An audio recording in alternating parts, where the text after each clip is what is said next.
पण कॉम्पिटिशन वाढली की एक असतं की एक क्वालिटी वाढते आणि कॉम्पिटिशन शिवाय आता पुढचं जग तर कॉम्पिटिशन शिवाय नाहीये म्हणजे आपण म्हणून कॉम्पिटिशन महत्त्वाची असणार आहे. बरोबर आहे. त्यामध्ये तुम्ही कसे सरस होता आणि तुमच्यामध्ये काय स्किल आहेत.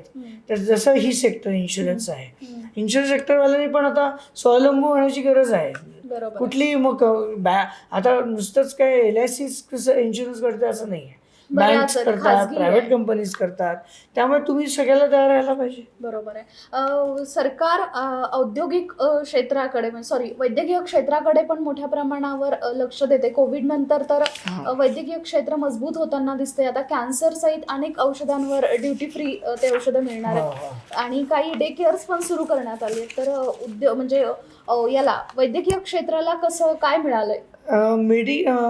वैद्यकीय क्षेत्रामध्ये तर ती औषधं जी आहेत त्याच्यावरती एक्झम्पशन देण्यात आलेली आहे, जी खूप चांगली गोष्ट आहे. आता जे आपलं स्वतःचं आयुष्य वाचवतात, लाईफ सेव्हिंग जे मेडिसिन्स आहे त्यामध्ये 100% एक्झम्पशन सवलत किंवा की काही प्रमाणात ती देणं ही फार भागच पडतं.